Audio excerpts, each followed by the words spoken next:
There is a special feeling when you catch a big fish. And you know it is not just about the size, it's really about the mystery of what lives deep in the water. We all wonder about the monsters lurking below the surface. Catching a big fish connects you to that hidden world. It is a challenge, a test of your skill and your strength.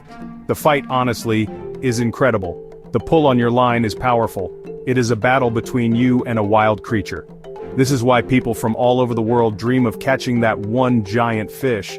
It is a story you will tell for the rest of your life, a memory that never fades. The excitement, well, it starts long before the fish is on the line. It begins with the search. You are like a detective looking for clues. Where do these giants hide? What do they eat? Answering these questions is part of the adventure. When your rod suddenly bends and the line screams off the reel, your heart starts to pound. You feel a deep connection to nature. It is a raw and primal experience. Holding a massive, powerful fish in your hands, even for a moment, is a humbling experience. It reminds you of the power and beauty of the wild. Why do we chase these giants? It is about pushing our own limits. It is about the unknown. Every cast is a question sent into the deep. Will this be the one? The anticipation is a huge part of the fun. The bigger the fish, the bigger the story. It is a tale of a battle fought and won. It becomes a legend among your friends and family. This quest for big fish takes us to beautiful, remote places. We see sunrises over misty lakes and feel the quiet peace of a secluded riverbank. It is more than just fishing. It is an exploration of the wild world around us. The moment you see the fish break the surface is unforgettable.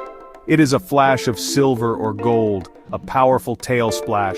All your preparation, all your patience comes down to this single moment. The fight can be long and tiring, your muscles will ache, but when you finally guide that magnificent fish to the shore or into the boat, the feeling is pure victory. It is a primal triumph. You have outsmarted one of nature's oldest and most powerful survivors. This is the ultimate reward for any angler, the reason we keep coming back to the water, time and time again. Big fish are clever. They do not live just anywhere. They are survivors. You need to think like a predator to find them. Look for places where they can hide and ambush their prey.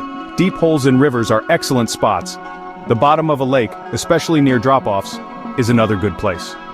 Look for structure in the water. This means things like fallen trees, large rocks, or underwater ledges. These places provide cover for big fish. They can wait there for smaller fish to swim by. Finding these special spots is the first secret to catching a true monster. The time of day is also very important. Many big fish are most active when the sun is low. This means early in the morning, just as the sun is rising, or late in the evening as the sun is setting. These are called the golden hours for a reason. The low light makes big fish feel safer to come out and hunt. They are less visible to their prey and to birds from above. Fishing during the middle of a bright, sunny day is often less successful for large species, so you must be willing to wake up early or stay out late. That is when the giants come out to feed. Weather also plays a big part in your search. A change in weather can often trigger a feeding frenzy. For example, before a big storm arrives, the barometric pressure drops. Many fish feel this change and start to feed aggressively. A cloudy, overcast day can be better than a bright, sunny day. The clouds provide cover, making the fish feel more comfortable. Pay close attention to the weather forecast. Planning your trip around these changes can make a huge difference. The fish are listening to nature's signals, and you should too. Don't forget about the seasons. Fish behavior changes throughout the year. In the spring, many large fish move into shallower water to spawn. This can be a great time to catch them.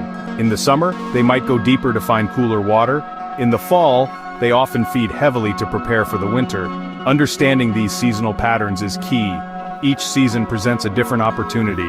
To catch a big fish, you must know where it will be and when it will be there. It is a puzzle you must solve. You cannot fight a giant with a small stick. Your fishing gear must be strong enough for the job. Start with the rod. You need a heavy-duty fishing rod. It should be strong but also have some flex. The flex helps to absorb the powerful runs of a big fish. A stiff rod might snap under the pressure.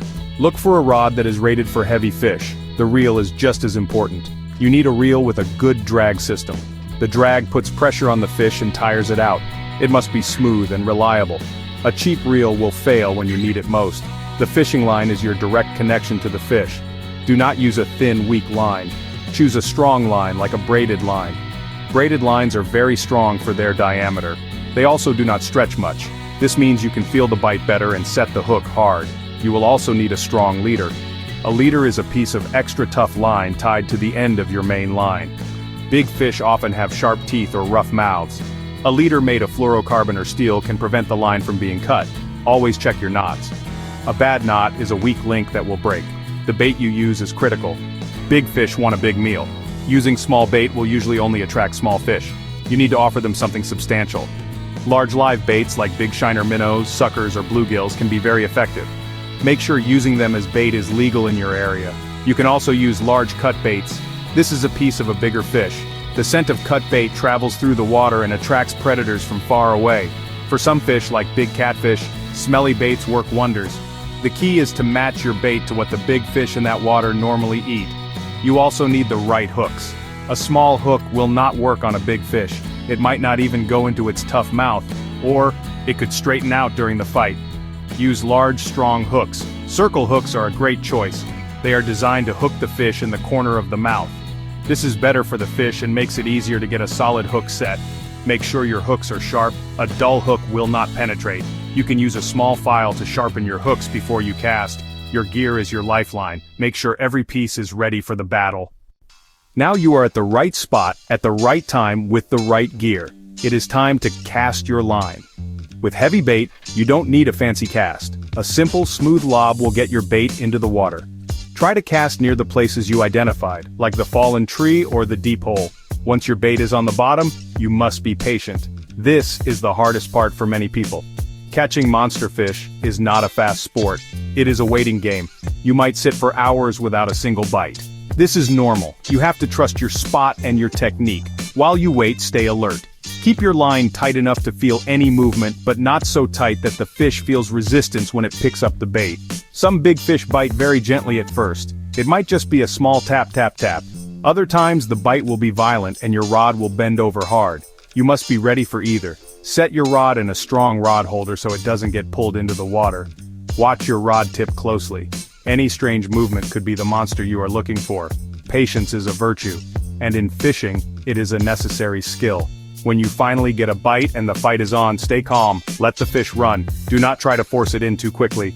Use your rod and the reel's drag to tire the fish out. This can take a long time, sometimes over an hour. When the fish runs, let it take line. When it stops, you reel. It is a dance of give and take. Eventually the fish will get tired. When it is close, have a large net ready.